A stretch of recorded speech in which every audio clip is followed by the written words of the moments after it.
So, we open on some blonde-haired dude in full-plate armor, absolutely losing his mind in the middle of a high-difficulty dungeon. He's screaming about the boss, a massive fire dragon named Cebarumus, which is level 67. Basically, a certified problem. The blonde knight is panicking, saying his defense skill might not be enough this time. Meanwhile, his party's dwarf warrior is looking off to the side, like, wait a minute, what is that? A tiny green goblin just lands in the middle of the battlefield, right as the dragon's fireball is about to hit. The dwarf is like, is that a goblin? The little goblin lets out a squeak right before it gets completely cooked by the dragon's fire breath. The dwarf is still yelling, "What is a goblin doing here?" A shadow zips through the explosion, and a blast of blue energy sends the goblin flying. And just like that, the level 67 dragon collapses, dead. A massive hole is blown straight through its back.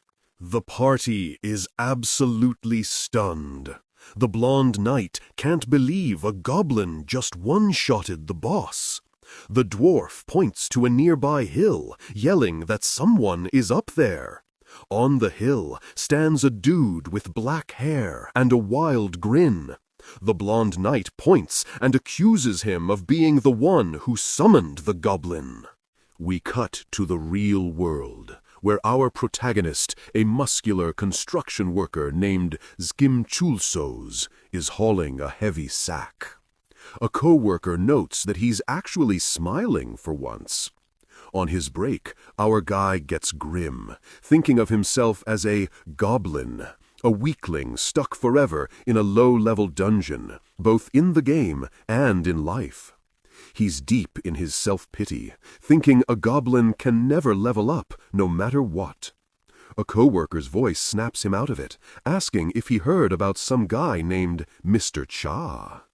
The co-workers are gossiping about Mr. Cha striking it rich after getting a hidden class in the popular game Heaven's Door. Zkimchulsooz explains that Heaven's Door is an incredibly realistic full-dive VR game that lets people escape their reality. He thinks about how, even though the machines are expensive, internet cafes made the game accessible to broke people like him, which led to a real-world economy forming around the game's items. He finishes his thought with a sigh, saying, the game was a game-changer, but he only used to enjoy it. Back in the game, we see why. Our guy is dressed as a miner, miserably grinding rocks. He screams in frustration that even in a fantasy world, he's stuck doing manual labor to pay off debts. Crying about his lack of a hero's journey, his pickaxe hits something different. It's a rare, advanced healing crystal worth a ton of real-world money. His despair instantly turns into manic, joyful laughter. As he's literally licking his new treasure, a party of adventurers approaches. A beautiful white-haired woman catches his eye and asks if his mining skill is high. The woman, Catherine Lee, explains that a huge rock is blocking their path in a dungeon, and they need a skilled miner to break it. Our guy is hesitant, knowing he's too low level to go with them. A dwarf warrior in her party gruffly says they'll handle all the monsters. Our guy has a hilarious internal monologue about dwarf stereotypes. He considers the offer. It's a chance for good EXP and loot, but it's risky. He's especially worried about a certain game mechanic related to dying. Catherine suddenly grabs his arm and flirts, saying her ideal type is a man with strong arms from mining.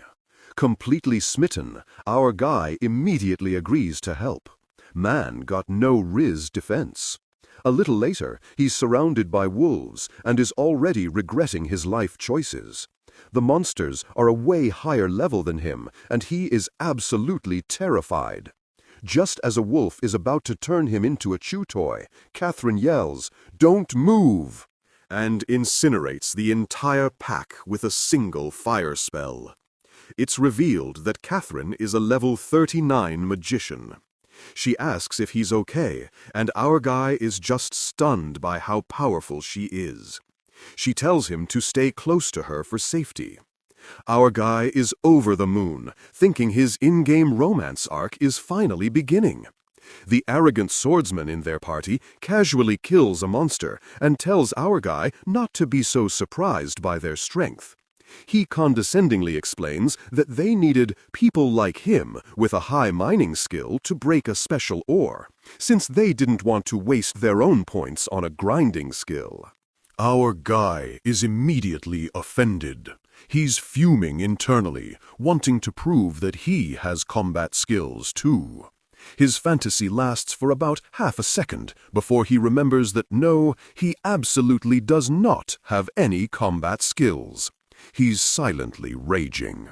The dwarf and the swordsman talk amongst themselves, revealing they bought information about this specific location, confirming this wasn't a random encounter. Pissed off but resigned to his fate, our guy decides to just do his job. He swings his pickaxe and shatters the ore with a loud boom.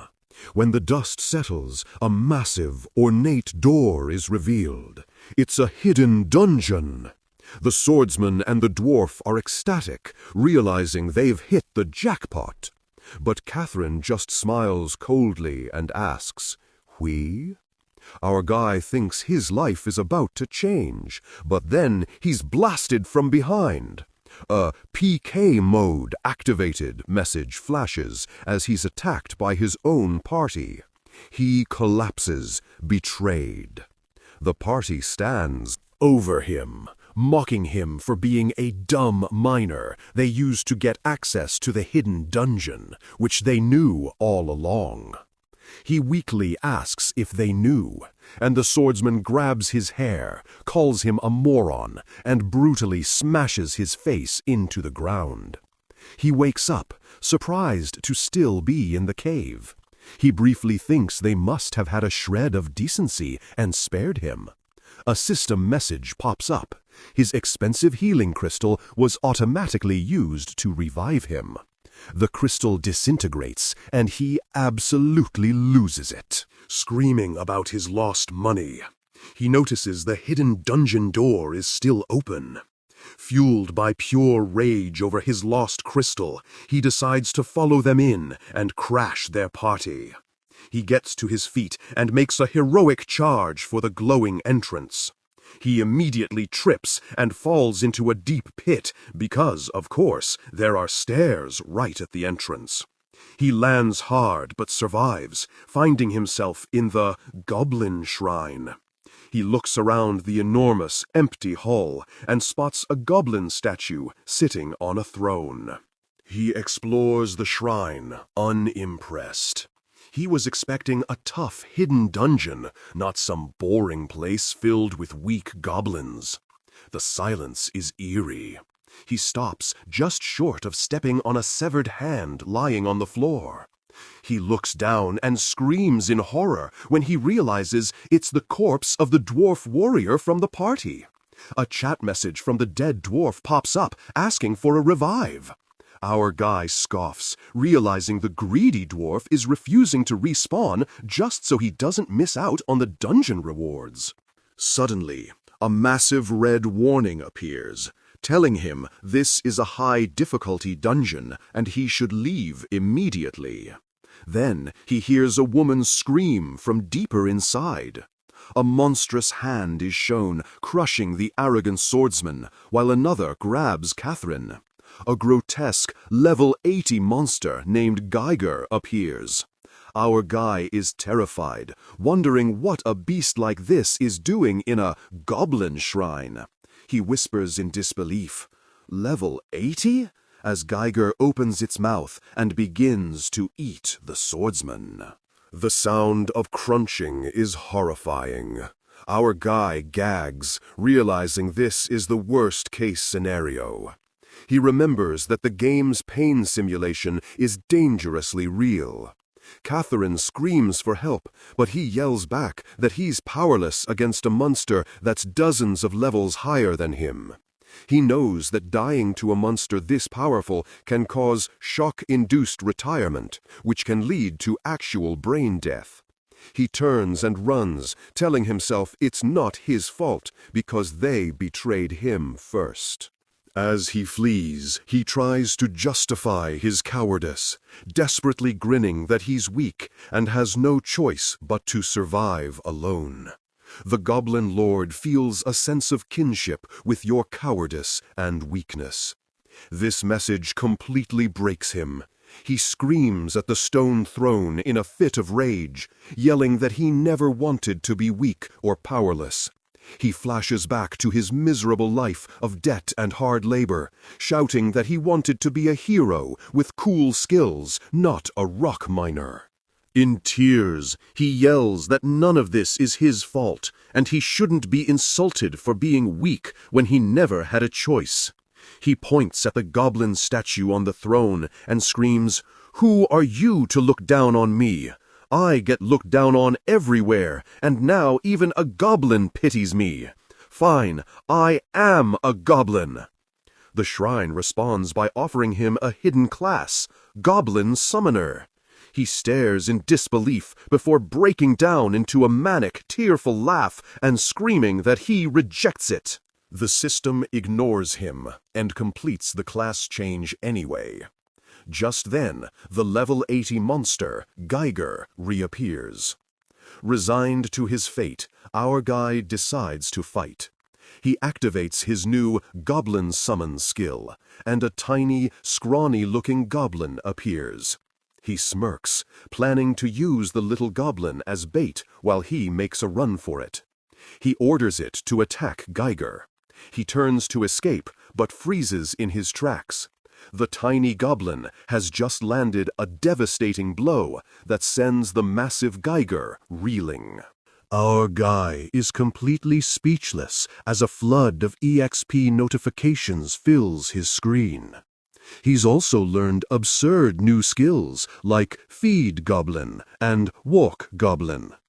The notifications keep pouring in as the little goblin poses triumphantly over the defeated monster. The goblin drools, looking far more menacing now. Our guy has a single mind-blowing thought. This weak-looking goblin is actually max level. So, the chapter opens with some absolute carnage in the game world. A dude's getting eaten by a giant worm. Another guy gets kicked into a fine red mist. Just your average Tuesday in Heaven's Door. Then we cut to the real world, where some poor girl is screaming her head off in a VR pod, while a man in a suit frantically tries to wake her up. The suit guy checks his device and realizes she's completely cooked. She's suffered a retire, which is the game's term for getting your brain fried from in-game shock. Yikes! Back in the game, a little green goblin is just going to town on monsters. The level-up notifications are popping off like crazy for our protagonist. Our guy, Zkimchulsooz, is casually looting a mana stone, while his goblin stands triumphantly over a defeated monster. He's basically telling his little green murder machine to chill for a second. He's now a level 31 Goblin Summoner, absolutely drowning in loot. He realizes that since the party that betrayed him is dead, the only way he can leave the dungeon is to die. A minor inconvenience when you're this rich. Zkimchulsooz looks at his goblin, which is just a basic, low-rank mob, and wonders how it's so ridiculously overpowered. He can't even see its stats, which is super suspicious. He's thinking, this has to be a bug. But then he's like, who cares if it's a bug? He decides he's going to abuse this glitch for all it's worth and become the #1 player in the game. Man's got ambition. The scene shifts to the real world, where our guy is at a bank converting his in-game items into actual cash. He's shocked that you can do this at a regular bank and tries to sell off the super rare items he got from the boss monster, Geiger.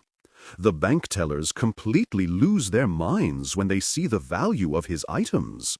The manager gets called over, and suddenly our guy is being escorted to a private office for tea.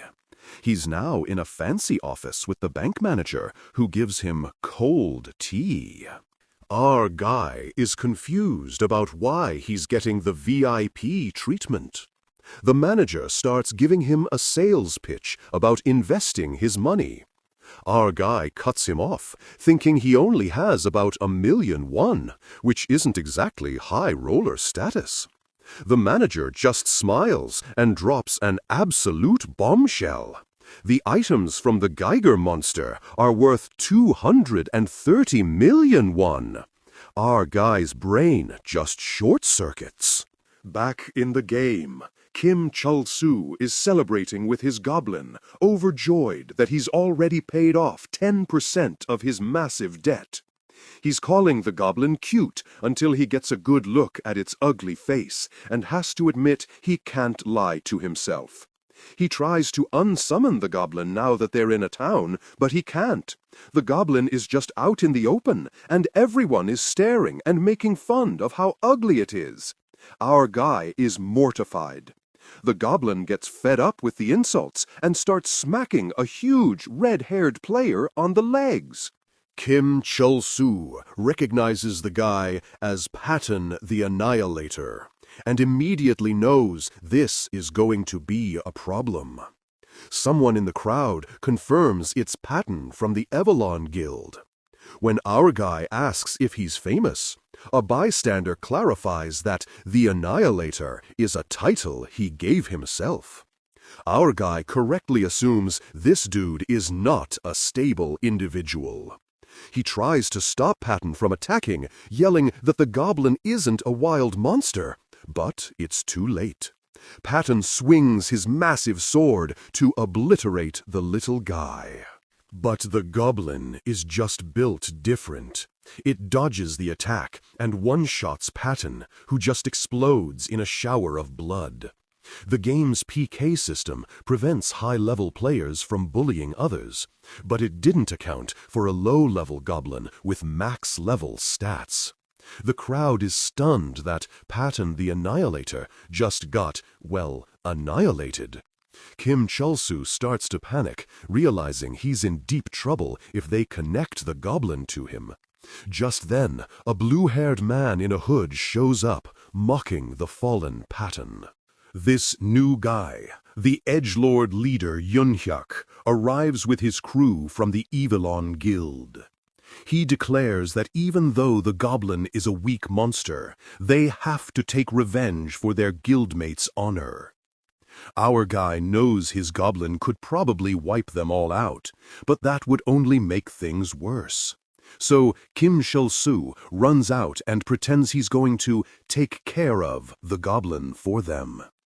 As he's talking, the goblin sneakily throws a rock and instantly kills another guild member, an assassin named Minsong. The remaining guild members are furious and decide to kill our guy too. He and the goblin make a run for it as he wonders how his life of fame and fortune went south so quickly. An old man calls to him from a doorway, offering an escape route. Our guy dives in, only to find it's a trap with another guild member waiting. He's been completely played. As he's running for his life, a system message pops up, awarding him a goblin point for his sneakiness. He gets furious, yelling that he's not sneaky. He's just been getting betrayed and attacked by everyone. He stops running and has a moment of clarity. He realizes he hasn't actually done anything wrong. Everyone else has been the aggressor, and he's just been labeled weak and sneaky for surviving. He turns to his goblin and declares that they're done being pushed around. With a maniacal grin, he announces his new plan. They are going to completely destroy the Avalon Guild. The goblin is 100% on board.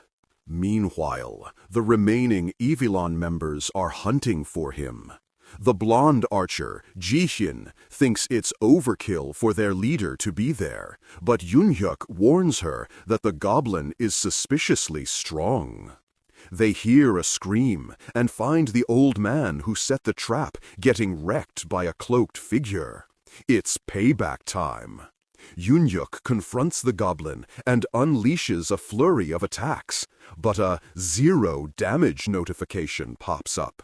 He is absolutely stunned that his attacks did nothing. The edgelord leader has a terrifying realization. This goblin is a legitimate threat, and he's about to die.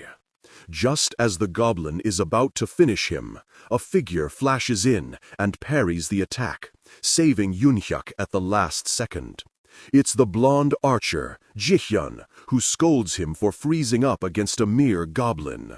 Shaken, Yunhyuk gets his composure back. He decides the goblin must be using some kind of trick and activates a powerful assassin skill called Extreme Evil, which makes all his attacks critical hits. Jihyun is shocked he's using such a costly skill on a single goblin. Jihyun reluctantly agrees to help, activating her own skill, Gale Arrows, to support him. She complains about having to use combo skills on such a low-rank monster. Yunhyuk charges forward, declaring that playtime is over. But when he gets there, the goblin has vanished. From the shadows, the little green menace grins. From a safe distance, Zkimchulsooz smirks, knowing they never stood a chance. Inyuk is sent flying by an off-screen attack. Jihyun stares in horror at the empty space where her leader used to be. Terrified, Jihyun whispers that the goblin might not be a regular monster after all. Zkimchulsooz steps out from the shadows with a cruel smile, confirming her fears. He tells her that yes, the goblin is his summon. The ultimate flex. The blonde archer has a moment of realization, figuring out the goblin isn't just some random mob, while our guy laughs like a villain from off-screen. Our guy steps into the light to confirm that yes, the little green murder machine is his summon. The blonde archer is completely stunned, yelling about how powerful their now deceased leader was. Our guy gets furious, telling her she has no idea what she's done.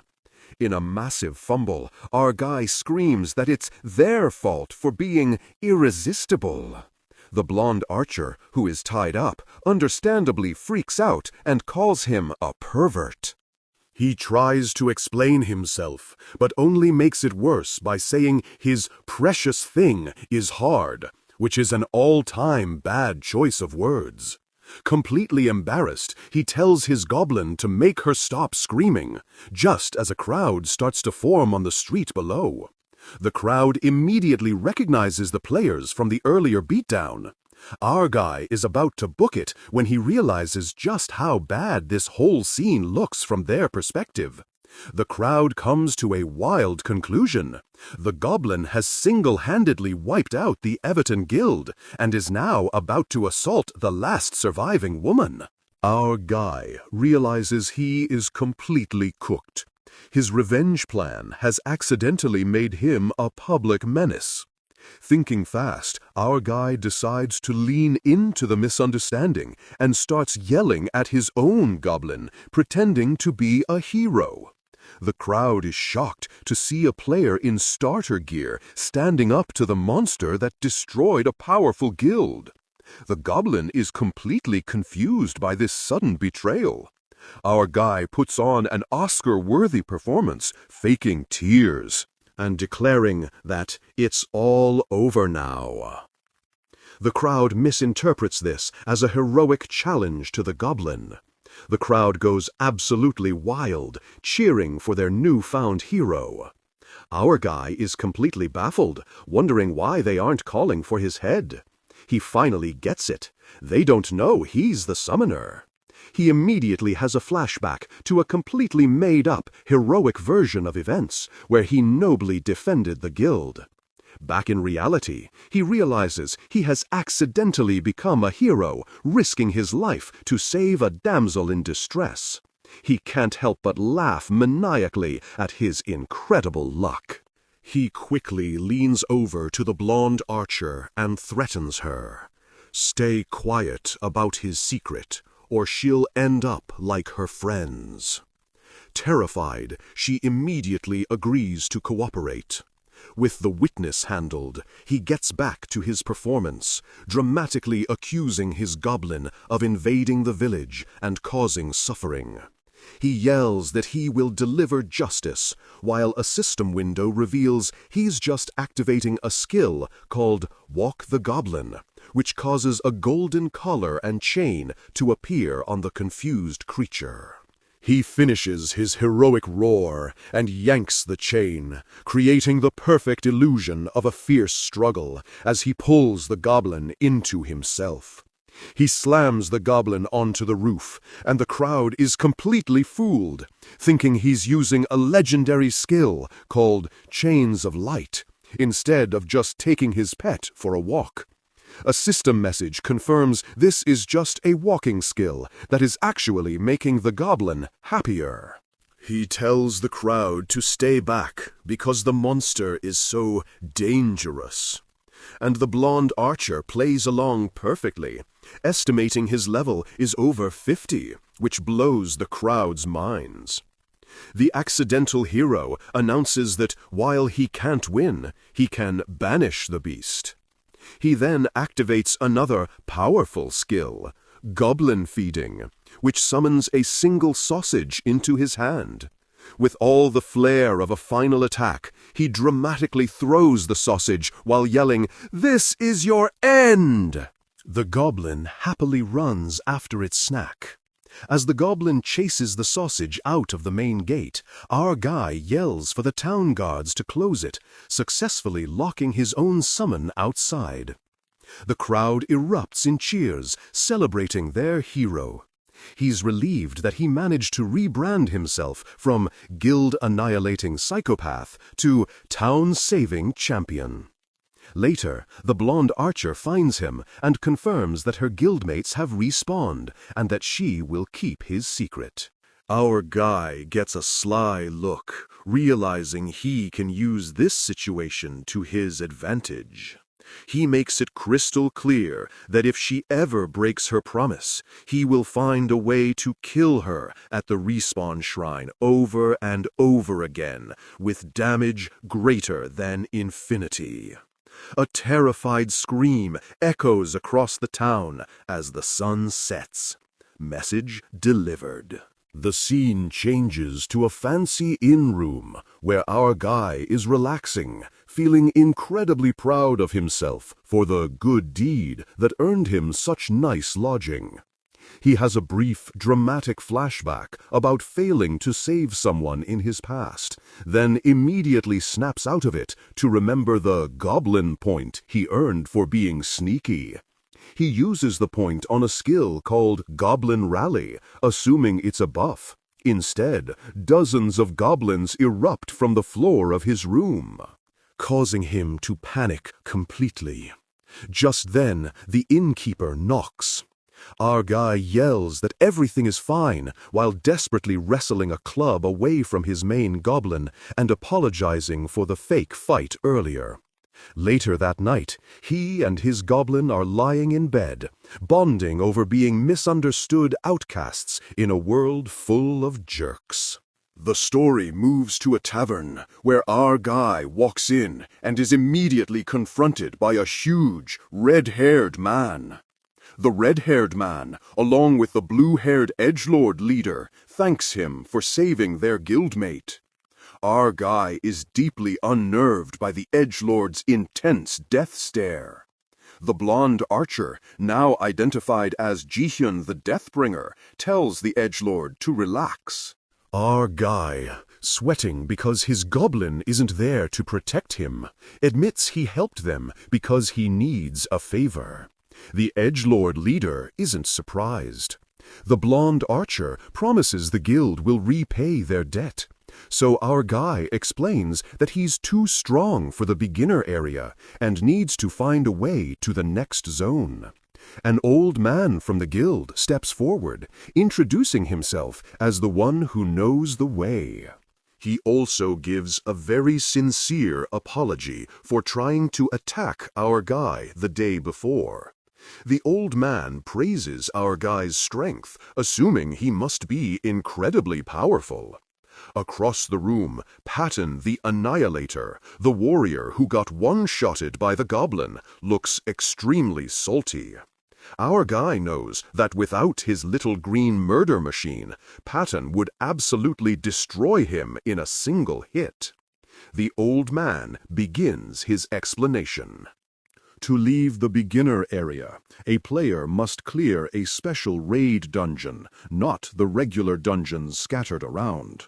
He clarifies that raid dungeons are timed events with limited entry, serving as the final test of an area. The edgelord leader drops the bad news. The raid only opens once a month, and the guild was in town specifically to clear it. He confirms that the goblin incident ruined their only chance, meaning everyone is now stuck in the beginner zone for another 30 days. The look on our guy's face is pure horror. Our guy completely loses his cool, panicking about the month of lost income. He grabs the edgelord leader and screams that there has to be another way out. The edgelord leader remains perfectly calm, states that everyone is angry about the situation, declares the debt repaid, and leads his guild out of the tavern. The scene changes to the snowy town streets, where the Everton Guild members walk away into the night. Hiding in a nearby alley, our guy's goblin lets out a sinister, cackling laugh, clearly up to no good. Suddenly, a massive, swirling red portal tears open in a forest clearing. A system-wide message announces that a boss raid has opened. The Everton Guild members stop in their tracks, staring at the notification in disbelief. Patton the Annihilator points out that the raid shouldn't be open for another 30 days. Standing alone, our guy also sees the message, his face a mask of shock as he realizes the boss raid is somehow already open. So, Patton the Annihilator is absolutely losing his mind because the boss raid portal opened up a whole month early. The guild leader, a broody dude named Yun-hyuk, confirms that since it opens so fast, they're the only ones there. Our boy, now going by Zkimchulsooz, immediately pops out of the shadows and goes full villain mode. He starts screaming that they lied to him and were planning to ditch him from the start, having a total meltdown about how he's a fool for trusting people. The blonde archer, Jihyun, tries to calm him down, but the emo guild leader, Yun-hyuk, just cuts her off. He's like, "Whatever, you coming or not?" Our boy scoffs and says, of course he is, because he's not about to let them get all the loot. Yun-hyuk just mutters that he has a seriously messed up personality. With everyone on the same page, sort of, the hooded leader gives a quick briefing. He explains that this raid is just one big room, so they're going to be fighting the boss the second they step inside. Yun-hyuk tries to sound cool, saying the boss is below their level, so it shouldn't be a big deal.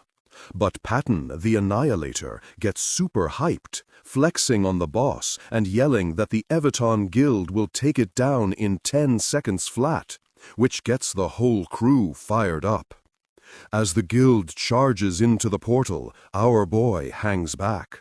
He tells his goblin, who's hiding in the woods, to stay put until he calls for it, because he doesn't want the guild to know they're a package deal. He has a quick, angsty flashback about being betrayed before, vowing it won't happen again. He clutches an advanced healing stone, which is basically an extra life. Then, for a split second, he gets confused, wondering if he'd already used it, before just shrugging it off. Location change. Inside the dungeon, our boy gets yeeted onto the floor and finds himself in a massive dark hall. A giant armored boss, the Steel Giant, immediately crashes down. A system alert flashes. This isn't a normal raid, it's a hidden dungeon. The whole party freaks out, and even the cool guy leader Yunhyuk starts screaming that he has no idea what's going on. The blonde archer Jihyun yells at our boy to stop gawking and run for the portal. But he just gives her a greedy little smirk, completely unfazed by the giant death robot. He yells at the retreating guild that they're absolute fools for trying to run from a hidden dungeon, reminding them of the insane rewards. Patton the Annihilator screams back that the boss is level 40 and will literally delete their characters if it hits them. Our boy is having none of it. He argues that a 10-level difference isn't that bad, and that you have to risk it for the biscuit. He basically calls them cowards for not understanding how epic hidden dungeon rewards are. As the Steel Giant charges, our boy makes his move. He yells that if they're going to run, he'll just take all the rewards for himself. He activates his rally skill and screams, "Goblin, I choose you!" like he's Ash Ketchum. Back outside, the goblin is just chilling in the forest, staring at the sky with its tongue out, completely missing its master's epic call to battle. Back inside, our boy is standing alone, fists clenched as the giant looms over him. Zkimchulsooz is punching the air, screaming for his goblin to show up right before the giant flattens him in one hit. Patton looks down at the body and wonders how this is the same guy who seemed so tough yesterday. The hooded leader, Yunhyuk, couldn't care less. Yunhyuk points out the real problem. The entrance portal is now sealed shut. The guild panics, realizing they're trapped. The old man strategist figures it out. On a rare chance, a raid dungeon can turn into a hidden boss raid. The old man dramatically announces that they are now trapped in a hidden boss raid with the LV-40 Steel Giant. With no way out, Yunhyuk draws his blades, declaring that they have no choice but to fight. The real world. We see our boy in the real world, wearing a VR headset and screaming in pain from his in-game death. He's furious that a level 40 boss could one-shot his level 30 character. A status window pops up, and he has a moment of pure genius. He forgot to assign all his stat points. Back in the game, his dead character is despairing over his useless goblin and the lost treasure, while Yunhyuk rallies the Everton Guild to start the hunt. As the battle kicks off, the blonde archer Jihyun uses a skill to double everyone's movement speed. The old man strategist starts calling out orders, telling the two assassins, Unhyuk of the Darkness and Min Sung the Speedmaster, to probe the boss for weaknesses. The Steel Giant roars as the two assassins, Yunhyuk and Min Sung, turn into blurs of purple and blue energy, unleashing a flurry of slashes all over the boss. The old man explains their plan. The 32 combined slashes will hit the boss everywhere, revealing its weak point by showing which cut is deepest. But after the attack, the boss is completely unscratched. The assassins report that they dealt 0 damage. Yunhyuk figures there are two possibilities. Either the boss has insane defense, or something else is going on. He lunges again, his daggers scraping uselessly against the armor. He finally lands a big hit with a glowing purple sword, dealing a solid 1800 damage. He realizes the boss has a passive skill called Hatred for the Weak, which completely nullifies any attack that deals less than 5% of its max HP. Patton shouts that Eon Yuk is the only one who can deal that kind of damage. But the old man's strategist corrects him, saying there's someone else with an even stronger ultimate attack. And his gaze falls on the blonde archer, Ji-hyun, who is charging up a massive skill. The old man calls out her full title, Ji-hyun, the Deathbringer. Patton gets the message and activates his war cry skill, taunting the boss to buy her time. Lying dead on the floor, our boy thinks Patton is an absolute idiot for aggroing the monster. The steel giant smacks Patton, but he tanks the hit. To make sure he survives, the old man and another warrior link with him, using a pain-sharing skill to split the damage. Meanwhile, Yoon-hyuk explains that the assassin team will use their passive skill to stack a defense debuff on the boss while the warriors keep it busy. Our boy watches from his death screen, completely blown away by the guild's perfect teamwork. He's furious that they're actually going to kill the boss without him, meaning he'll get no EXP or rewards. He clutches his glowing healing stone. Just as the plan is working, the steel giant suddenly ignores Patton and turns its glowing red eyes in a different direction. A system message announces it has a new target. The giant smashes its fist right where our boy's body is lying. From his death screen, Zkimchulsooz smirks, deciding he can't let these losers have all the fun. He activates his advanced healing stone to resurrect.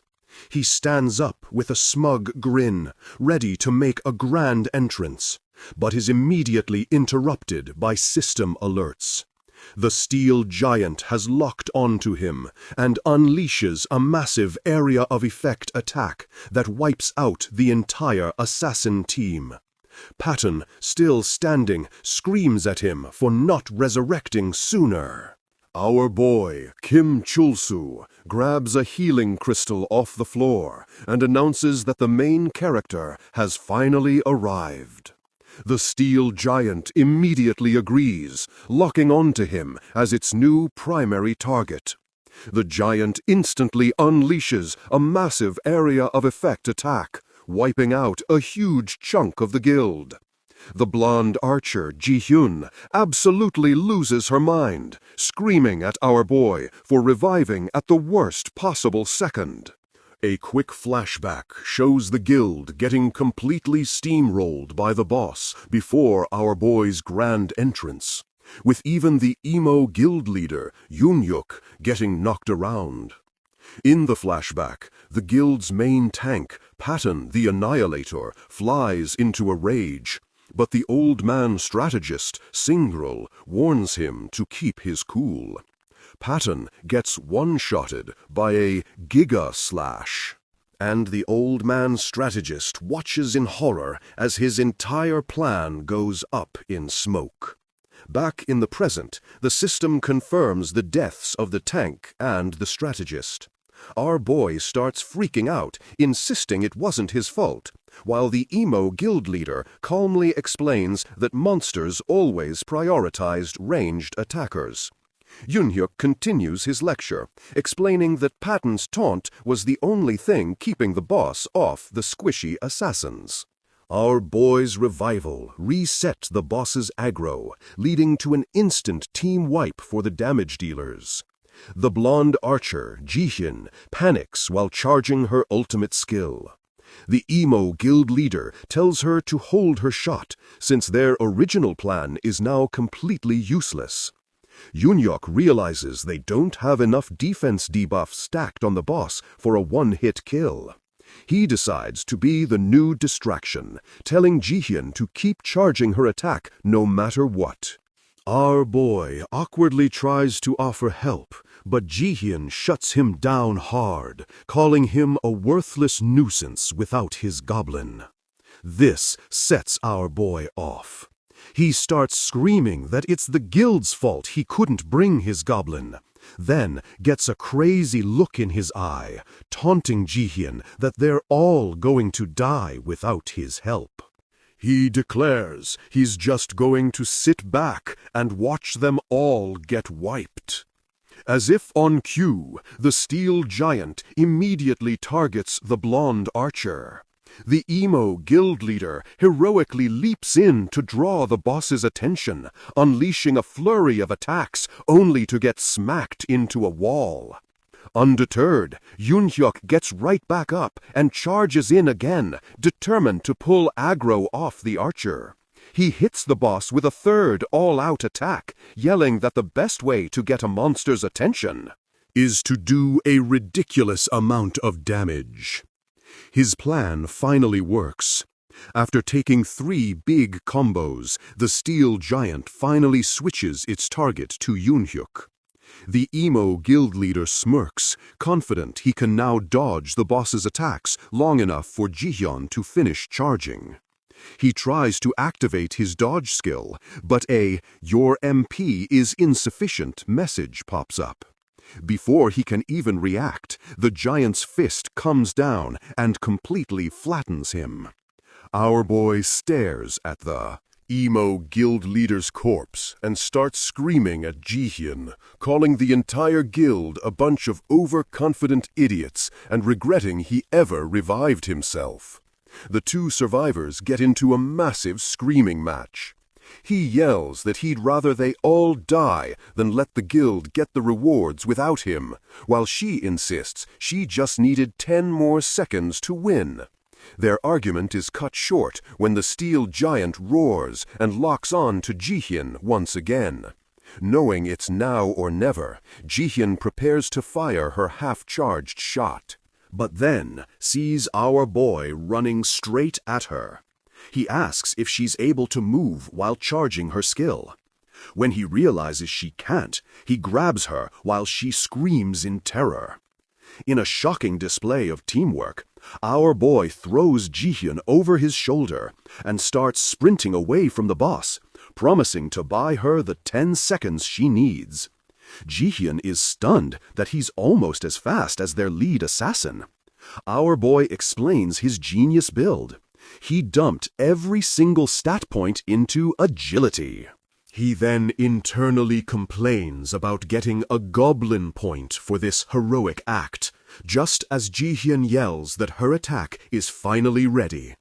Jihyun screams that he's going to have to repay her 100-fold for all this trouble, and he yells back, demanding compensation for his used healing stone. With the blonde archer on his shoulders, our boy screams for her to end it as she draws back her fully charged, glowing bow. Just as she's about to shoot, the boss reveals it was hiding a secret ultimate move, World Demolisher, and unleashes a massive explosion. Our boy realizes they're both about to be one-shotted by the unavoidable attack as Jihyun struggles to aim through all the flying debris. Jihyun says she can't get a clear shot and thinks her life is flashing before her eyes, causing our boy to scream in panic. At the last second, a portal rips open in the dungeon, and our boy's goblin is violently dragged through space and time to their location. Our boy immediately orders the goblin to become a goblin shield, and the little green guy tanks all the falling rocks for them. Jihyun can only stare in awe, realizing the creature literally broke the reality of the dungeon to get there. With the immediate danger gone, our boy smirks at the steel giant, telling the hidden boss that those are some pretty loud last words. With the goblin acting as a helmet, our boy and Jihyun leap through the air as she finally unleashes her fully charged ultimate attack. The giant boss slams its foot down one last time before the arrow hits, and the 3 survivors watch the epic finale from a safe distance. System messages confirm their victory. Jihyun is in total shock as she gets a notification that she leveled up 4 times. Our boy also levels up 3 times, but he couldn't care less. He immediately starts scrambling across the floor, screaming for the game to give him his loot. So, the raid ends, and a system message announces that everyone who died is now back on their feet. The emo guild leader, Yoonhyuk, immediately checks on his party to make sure they're all okay. The red-haired tank says he's fine, just tasting a little blood, while the old man strategist, Sunryul, dramatically screams that he isn't breathing, even though he's the one doing the screaming. The emo guild leader turns his attention to our boy, who is freaking out and holding the whole party at bow point. The blonde archer, Jihyun, is completely baffled by his behavior and tries to explain what's going on. Our boy gets a notification that he leveled up 3 times, but he could not care less. He's on the ground, scrambling for the boss loot and screaming for his reward, only for a system message to tell him he didn't unlock the hidden class. The blonde archer, Jihyun, is also confused, wondering why clearing the hidden dungeon wasn't enough to get her the hidden class advancement. Our boy starts putting the pieces together, realizing that just beating the boss isn't the win condition. He figures out there's a specific, secret objective inside the dungeon they have to complete to unlock the class. He decides to worry about the class later because right now it's all about the loot. He reaches for the glowing drops on the ground and immediately starts screaming in agony. The blonde archer, Jihyun, tries to be diplomatic, telling him they need to share the loot with the whole party since everyone fought. Meanwhile, our boy is still on the floor, having a complete meltdown over the items. Jihyun explains to the party that he's been acting like a goblin ever since the fight ended. The emo guild leader, Yoonhyuk, steps in and tells our boy they're grateful for his help and don't want to fight over the unexpected rewards, giving him a glimmer of hope. But, psych, the old man strategist Sunryul activates a skill called Cunning and starts beefing with his own guild leader. Our boy absolutely loses it, screaming that he knew they were going to betray him for a second time. The emo guild leader calmly explains that if they wanted to jump him, they would have already. He says our boy can have all the materials, but points out that the unique bow is useless to him since he's not an archer. Our boy knows he's right, but throws a tantrum, yelling that he wants the unique item anyway, because everyone else has one. The emo guild leader tells him to stop being greedy and give it to Jihyun. But our boy gets a devious look on his face and proposes a deal. He points out that since the bow is untradeable, it's priceless. If he keeps it, the guild gets nothing. He then starts laughing like a supervillain, declaring that they're going to have to buy it from him. The old man strategist is disgusted, realizing our boy's master plan was to wait for them all to revive, just so he could scam them for the loot. He even compares him to the goblin, who is conveniently hiding behind a rock. The blonde archer, Jihyun, gets her new weapon, the great bow of the Iron Giant, and notes how heavy it is. A system window confirms it's a super powerful, archer-exclusive item. With the trade done, our boy thanks the guild leader, who tells him he has a real talent for making people hate him. Our boy just smirks and says he's going somewhere far away from them. The blonde archer, Jihyun, overhears this and happily agrees it's a great idea. The emo guild leader then gathers his guild, and they all prepare to leave the dungeon. Our boy scoffs as they walk away, then calls for his goblin sidekick, who lets out a little battle cry. The raid is officially over. Now alone, our boy reveals his genius. He didn't care about the bow. He traded it for a thief's glove. And more importantly, a bunch of high-purity steel. He knows the guild was so focused on the shiny weapon that they completely overlooked the true value of the rare crafting materials. He cackles to himself, holding up the steel and declaring that this is all he needs, justifying his scam by reminding himself that they betrayed him first. The scene shifts to the main city, Fiorendal, and our boy is completely starstruck by all the high-level players walking around in insane gear. All he can think about is how much money they must be making. He decides his first priority is to get new armor, since he's still wearing the same raggedy set from level 3. He finally admits it's kind of insane that he got one-shotted by a boss 9 levels weaker than him, especially since his armor literally has negative defense stats. Suddenly, his goblin starts freaking out. Our boy turns around, ready to scold him, and comes face to face with a massive, boss-level monster in the middle of the city. He immediately panics and tells his goblin to protect him. A calm voice speaks up from on top of the beast. It's a high-level elf summoner named Irene, who finds it adorable that he has a goblin for a summon. Our boy is stunned to see someone riding the monster and realizes it must be a summon too. Irene assures him her beast, Michelle, is harmless in the village, but he's not convinced as it starts drooling a river right in front of him.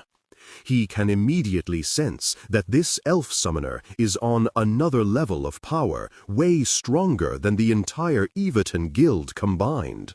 His danger senses are going crazy. Irene leans down and asks for his goblin's name. When our boy gives his own name, she clarifies that she was talking to the cute child next to him and asks why he hasn't named his summon yet. Our boy is completely baffled, wondering who even bothers to name their summons and how anyone could possibly find his goblin cute. Irene points out that his goblin is ready to throw down for a master who won't even give him a name. As Irene and her giant summon leave, she tells our boy she hopes he's less of a dull man next time they meet. He just yells after her that he and his goblin have a perfectly fine relationship. Our boy heads to the blacksmith's shop, where the owner, a grumpy dude named Humphrey, immediately roasts his gear, saying he'd be better off wearing actual garbage. After admitting he needs an upgrade, the blacksmith offers him a steel chestplate for 350 gold. Our boy figures he needs some basic defense so he doesn't get one-shotted again, and buys it. He equips the new armor and loves how it looks, but then realizes he can't move an inch. A system message reveals he doesn't have the required 24 strength because he dumped all his points into agility. He has no choice but to sell it back. The blacksmith offers to buy back the 350 gold armor for a measly 30 gold. Our boy absolutely loses his mind, realizing he's getting scammed by an NPC. Just then, a quest icon appears over the blacksmith's head. Our boy points out the exclamation mark, and the blacksmith starts panicking, frantically searching his shop for something he can't find. The blacksmith reveals his favorite hammer is missing, and that he can't forge anything without it. He roars that it must be in the underground waterway dungeon, and demands our boy go find it for him. A quest pops up with a reward that will let him process materials into armor. A light bulb goes off in our boy's head. He realizes this is why the steel from the hidden boss was so valuable. He immediately accepts the quest. Standing at the dungeon entrance, our boy confidently tells his goblin, "They'll clear this easy dungeon in under 30 minutes without any deadweight from a party." His monologue is cut short by the blacksmith, Humphrey, screaming at him to hurry up.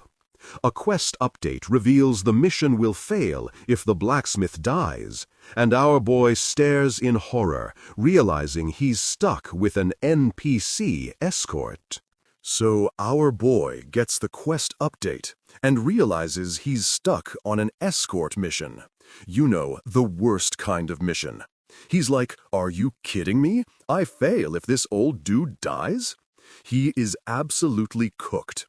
The grumpy blacksmith, Humphrey, starts yelling at him to get a move on. But our boy already has a master plan. He's going to use his maxed-out agility to just ditch the old man at the entrance and solo the boss. Absolute genius-level thinking. He takes off, feeling like the smartest player in the game, thinking he can just outrun the NPC AI. But the game is not having it. A notification pops up, basically screaming, "Your NPC is getting jumped," and his whole plan goes up in smoke. He sprints back to find Humphrey already throwing hands with a bunch of slimes and rats. Our boy is panicking, yelling at the old man to chill out while sending his goblin in to help. The goblin, being the absolute goat, immediately leaps into the fight, while Humphrey is just going full berserker mode, one-shotting mobs with his hammer. While Humphrey is busy yelling about how awesome he is, the goblin is in the background looting everything that isn't nailed down. Our boy is just seething, wishing the NPC would just stand still for 5 seconds. Suddenly, the blacksmith gets a spidey sense tingle and just starts charging recklessly down a corridor, screaming about a presence. Our boy is so done with this dude, he's literally contemplating murder. They end up in a room full of monster eggs, and our boy realizes his ditch the NPC plan is a bust. He decides they have to clear every single mob. Meanwhile, Humphrey is having a full-blown meltdown, yelling that the monsters stole his hammer. This dude, Humphrey, then pulls out a second hammer, like, where was he hiding that? And starts dual-wielding like a video game final boss, yelling about his secret technique. Our boy just crosses his arms and watches the show, thinking, nice, free EXP. He figures this is way safer, since the old man is basically clearing the dungeon for him. The grumpy blacksmith starts getting all nostalgic, yelling about how he used to be a warrior. He then pops a skill called War Cry, and our boy is just watching, probably thinking, okay, boomer. But then a whole-ass skeleton king boss spawns out of nowhere because of the skill, and our boy absolutely loses his mind. The skeleton king roars, and Humphrey is acting all proud of himself for summoning a mid-boss. Our boy is furious, realizing the old man's skill just aggroed a bunch of mobs that would have left them alone. Our boy finally snaps. He gives the NPC a death glare and says, "You made this harder on purpose, didn't you?" His goblin backs him up by picking up a rock and crushing it into dust. The message is clear: stop trolling.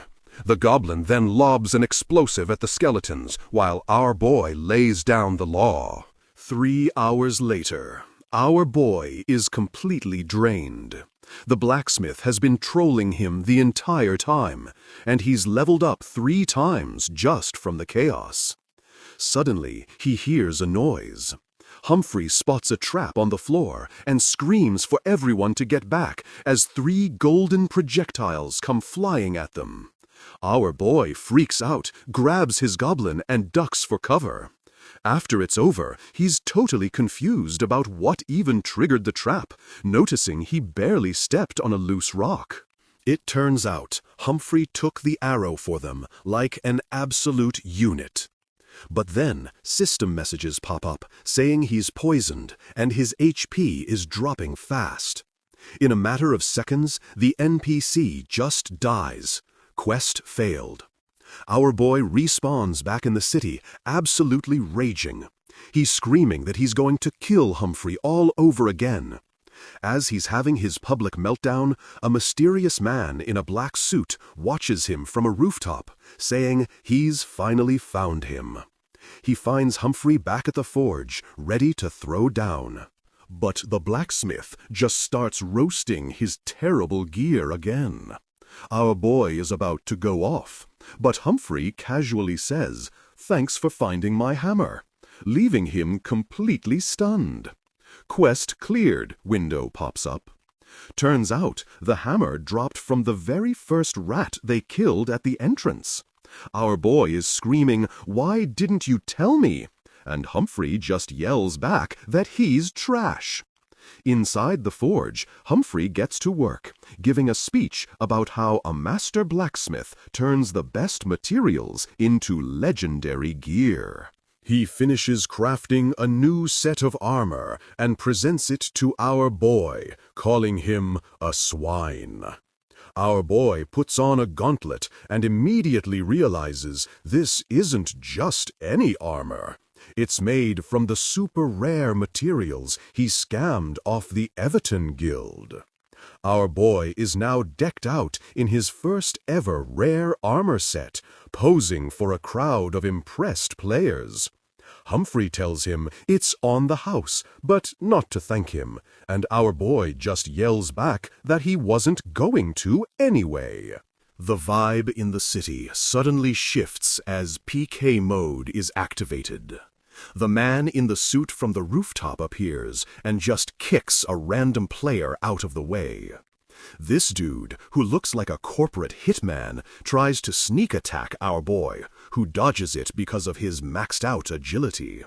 The suit is like, "Impressive. You're strong enough to almost kill my lady." And our boy is just standing there like, "Bro, what are you even talking about? Who is your lady?" The suit attacks again, demanding to know why our boy is pretending he doesn't know someone named Catherine. The name clicks, and our boy has a flashback to the white-haired mage who betrayed him in the mine. Our boy immediately tries to de-escalate, explaining that he was the victim and that Catherine stabbed him in the back first. The man in the suit just turns away, his voice getting dangerously quiet. He glares back at our boy and drops a bombshell. While our boy has been running around just fine, Catherine has been in a coma, a vegetative state, ever since their encounter. Our boy remembers the massive boss attack that hit Catherine right after she betrayed him. He starts panicking, trying to explain that it was the boss, Geiger, who did it, not him. The suit cuts him off, declaring that because of Catherine's condition, the succession of a massive corporation, the same young group, is now in chaos. He attacks, but the hit does 0 damage. Seeing the attack did nothing, our boy's panic immediately turns into pure, unfiltered greed. He gets a huge grin on his face and asks, "So, you're telling me the daughter of the same young group's chairman is unwell?" The motion is back on. The scene opens with a corporate ad, basically explaining that the Semyung group has insane motion. They make everything from phones to cars, and getting a job there means you've won at life. We cut to a hospital room where our boy, Sung-ryul, is talking to a dude in a suit who we'll call Mr. Glasses. Sung-ryul is explaining that Catherine, the president's daughter, is in a coma because she got clapped by a level 80 monster. Mr. Glasses is not buying it. He's like, "How did you, a level 3 scrub, get out alive when she was almost level 40? And Sung-ryul is sweating bullets, making up some excuse about a shock case. Sung-ryul lies his ass off, claiming his class randomly changed to a hidden one, which is how he escaped. He's thinking to himself that if it were him, he would have been instantly cooked. Mr. Glasses is still suspicious, saying a hidden class isn't some get-out-of-jail-free card. He explains that all the best doctors have no idea why Catherine won't wake up. Our boy, seeing his chance, leans in and is like, "Hey, so she got hurt in a game, right? Why not try to heal her in the game?" Sungryul then starts spinning the most unbelievable yarn about some guy in the US who woke from a coma because his family logged into a game for him. He's literally thinking, "I am making all of this up," while telling Mr. Glasses the odds are 9.9 million to 1. He finishes his sales pitch by saying it's better than doing nothing, all while thinking that this is payback for Catherine betraying him in the first place. The two have an intense stare-down, with Sungryul trying to look sincere and Mr. Glasses looking like he's about to call security. It worked. The scene shifts to the game, where our boy is standing next to Catherine's perfectly healthy-looking avatar. He's in total disbelief that they actually fell for his ridiculous story and logged an unconscious person into a video game. He starts panicking, realizing that if they find out he lied, he is absolutely dead. He knows trying to heal someone in a game is complete nonsense. But then the greed kicks in. He gets a wicked grin, realizing he can play the hero who tried to save the president's daughter. He figures the corporation will have to reward him for his efforts, whether she wakes up or not. He gets all creepy, leaning in close to her avatar and planning how he'll eventually go back and deliver the bad news with a sad face after milking the situation for all it's worth. He starts laughing like a maniac, calling himself a genius. Then he realizes he has a problem. How do you move an avatar that can't walk? He snaps his fingers, getting an idea. His genius idea is to put a golden leash on Catherine's avatar and have his goblin walk her around like a pet. Even he has to wonder if this is going too far. The other players are absolutely horrified. They're all muttering about what a creep he is for dragging a female player around with a goblin. Our boy is internally screaming because this is not the look he was going for. He tries to explain to some huge, angry-looking player that they're friends, but the guy just threatens to beat him up for treating a friend like that. Our boy is having flashbacks to getting run out of the last town. Suddenly, a bold old man with a mustache, the old info broker from the Everton Guild, shouts for him to follow. The old info broker recognizes him as Sungryul the Conniving and correctly guesses that he summoned the goblin. Our boy is immediately suspicious, demanding to know what the Everton Guild is planning. The old man just scoffs, saying the guild doesn't usually move together. Sungryul, not caring, asks the old info broker for some useful info on the new area. The old man tells him to follow him to a more private spot. As they walk, PK mode activates, and our boy immediately slams the old man against a wall. The old info broker just keeps talking, explaining that the boss raid in this area requires special conditions to trigger. The old man asks why he's so obsessed with dungeons. Sungryul panics and lies again, saying it's all about the money, while thinking he can't let anyone know he's exploiting a bug. The old info broker tells him that the best way to level up is to do the main quests at a place called Phoenix El Bazaar. Our boy completely loses his mind, grabs the old man, and starts shaking him, screaming about how he should have thought of main quests sooner. He gets hyped, yelling for his goblin to get ready to go, and drops the poor old man on the ground. He stops dead in his tracks when he realizes Catherine's avatar is gone. The scene cuts to two thugs, the simp duo, cornering her and commenting on her expensive gear. The simp duo are planning to call the guards and frame her so they can steal her stuff. Our boy is freaking out because he knows even a tiny bit of damage could kill her for real, and this time it would actually be his fault. Just then, he gets a video call from Mr. Glasses, who asks if Catherine is okay.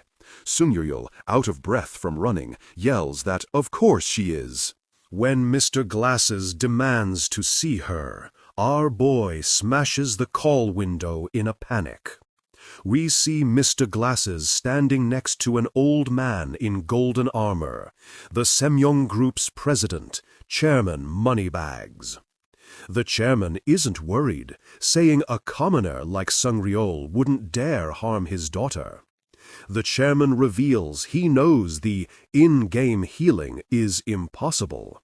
He only allowed it because he wanted his daughter, who always did what she was told, to pass on in the game world she loved, rather than staring at a hospital ceiling. Back with our boy. He's running around the city, completely lost and complaining about the game having a stamina feature. He then remembers he earned a goblin point earlier. He opens the goblin skill store and finds a skill called goblin throwing. A massive, evil grin spreads across his face as he realizes this could be very useful. He summons his goblin, who happily licks his face. Without a second of hesitation, our boy grabs the goblin and activates the goblin throwing skill, winding up for a massive pitch. The poor goblin goes flying through the air, screaming its head off as it becomes a living, terrified GPS. From his new vantage point, our boy spots Catherine and takes off sprinting down an alley. He lands dramatically in front of the simp duo, putting on a creepy act and telling Catherine-chan that he's come for her. The thugs are not impressed, calling him an ugly bastard and telling him to get lost. Our boy screams back that they're the ones putting her in danger. One of the thugs lunges forward to attack. Our boy just grins, completely unfazed. In the next shot, the simp duo are knocked out on the ground. Our boy is laughing maniacally, taunting them for losing to an ugly guy. A city guard hears the noise and starts heading toward the alley. Our boy's triumphant laughter slowly dies as he realizes he's about to be caught. His face drops into pure terror as he realizes he is, once again, completely cooked. So, we cut back to our boy Sengryul, who just finished his villain monologue over the knocked-out thugs. He's laughing his head off until he realizes a city guard is staring right at him, and his face just drops. He is so cooked. The guard goes full super cop, accusing him of murder and kidnapping. Sengryul knows there's no talking his way out of this, and is about to throw hands with an NPC. But then, the old info broker pops out of nowhere and grabs him. The old info broker whispers that fighting a guard is a game-ending mistake, and tells Sungryul to let him handle it. He then walks up to the guard, acting all polite and innocent. His genius plan? A massive bribe. The guard, being a pillar of NPC integrity, absolutely loses his mind and arrests the old info broker for bribery instead. Sungryul is left standing there, completely stunned, wondering if that old dude was actually a good guy. The scene shifts, and now our boy is at the front of a massive palace, screaming at a different guard because the doors are locked and he can't get the main quest. Suddenly, a new character shows up, a smug-looking blonde dude in a yellow robe named Shin. He's got a giant quest marker floating over his head, and Sungryul immediately decides he hates him. Blonde quest-giver Shin tries to act all cool and mysterious, complimenting Singreal on his adventurer's eyes, like he's the star of the show. Shin gives him a quest to prove his worth, and, before Sangreal can even finish yelling at him, teleports him away to a new location. Sangreal materializes in a dungeon from hell, full of fire pits and giant saw blades. He's not even mad, just sarcastically notes that the Lost Ruin should be called the Lost Lives dungeon. He realizes he has to get the still unconscious Catherine through this death trap without her taking a single point of damage. His plan is to dash across a gap himself and then summon his goblin, who is holding her leash. He makes the jump and uses his rally skill. The goblin, like a true hero, leaps into the fiery chasm. The goblin lands perfectly safe on the other side. For a split second, Sunguriel thinks his plan is genius. He then remembers that Rally only summons the goblin. The leash pulls tight, and Catherine gets yanked right off the ledge and into the fire pit. Absolute panic. The goblin, in a moment of pure, unadulterated chaos, starts swinging Catherine around by the leash like a human wrecking ball. Our boy can only watch in horror.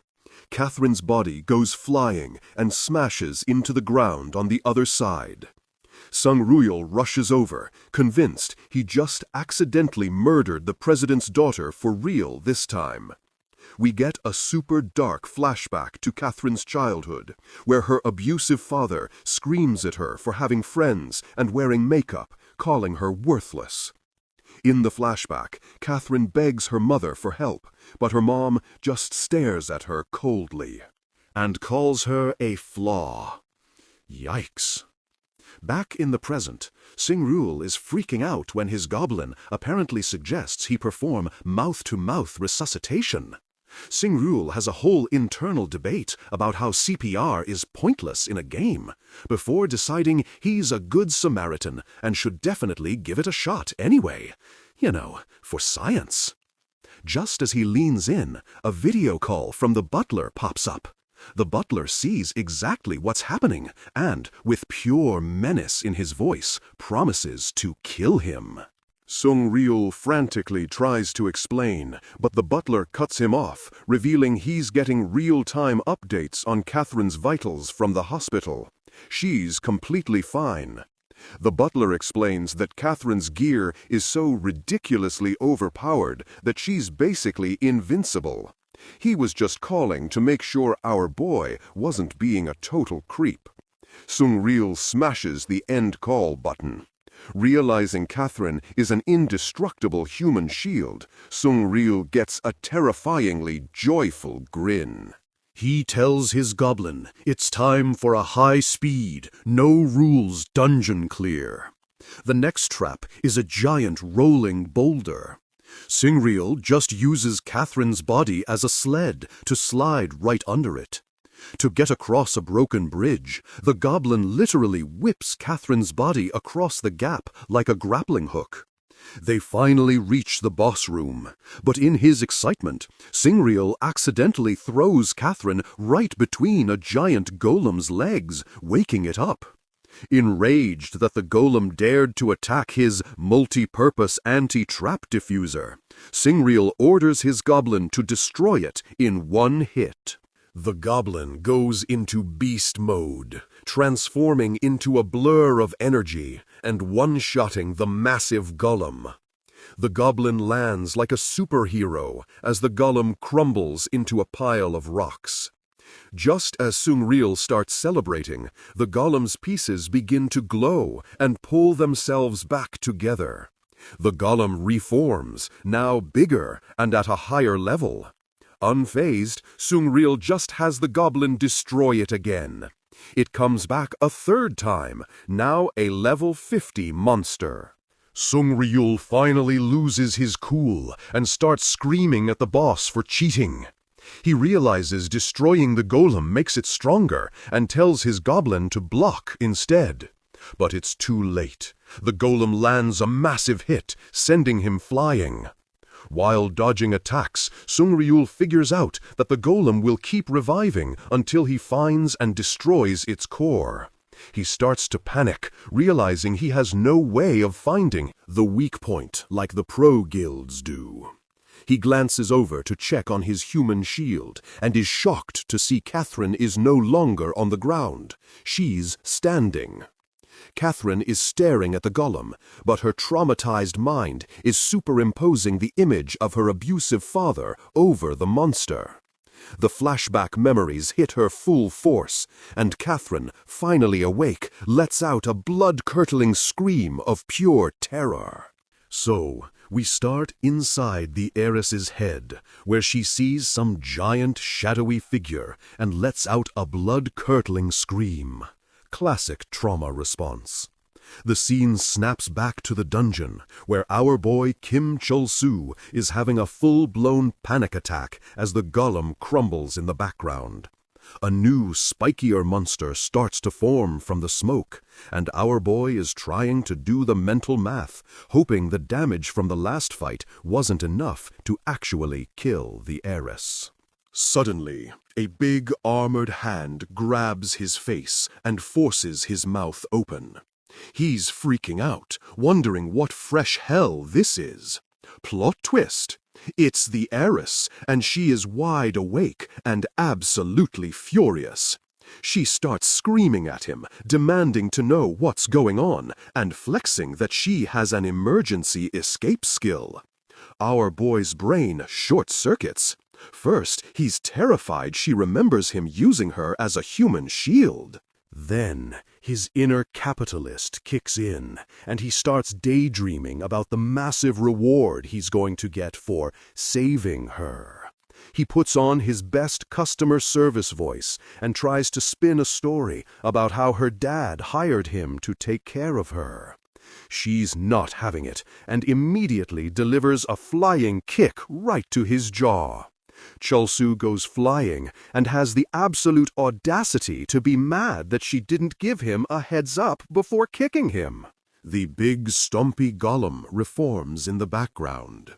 The heiress sees our boy booking it and immediately labels him a scumbag for trying to ditch her. We get a quick flashback showing that the heiress is terrified because her dad knows she used some ultimate skill, and she thinks he's going to kill her for it. Yikes! We cut to the real world, where angry dad is losing his mind at his science team. He finds out his daughter is awake, but is now having a panic attack in the game, and he immediately blames Chulsooz.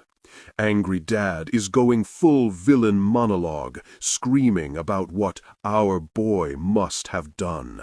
He asks if they can just pull the plug, but the scientist says it's way too dangerous. The scientist explains that you can't log out during a dungeon raid. Hearing this, angry dad decides he's had enough and is going to log in himself to sort this out. Back in the game, the golem is not waiting around and launches a rock missile attack.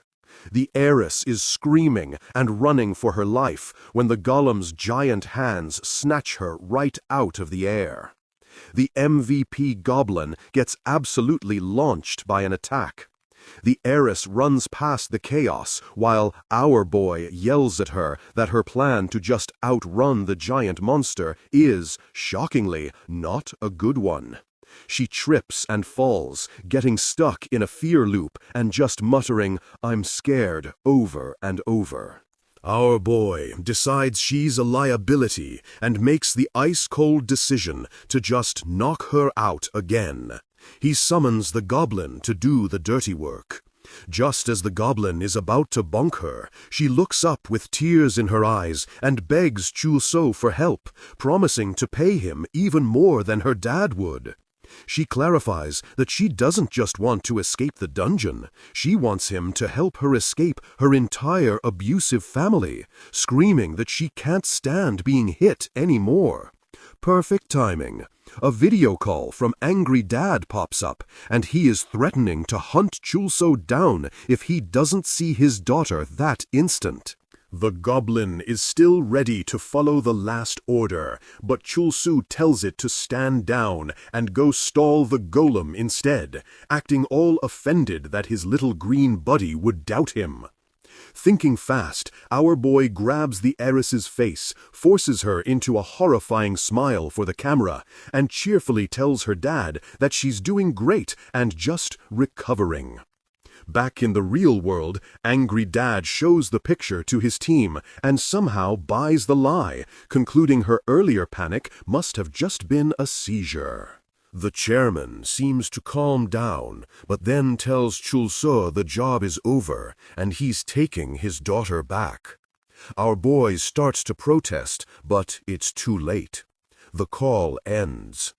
Chulsoo immediately drops the act, turns to the heiress and tells her he's not letting the deal end and she better have the money she promised. She admits she was lying about the money.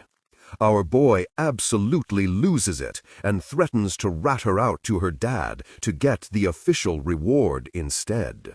Crying, she begs him to keep her secret and offers him all of her super expensive top-tier gear. He scoffs that it's not nearly enough and tells the goblin it's time to get back to work. They look over and see the goblin taunting the golem, which has now respawned with 4 arms. Our boy is furious that his minion completely failed at the simple task of stalling. He checks the golem's stats and sees it's now level 170, a one-hit kill. As he's running for his life, the heiress suddenly unleashes a massive icicle blast. The golem is frozen solid. The heiress, now in full-on badass mode, yells at Chulsoo for just standing there like an idiot.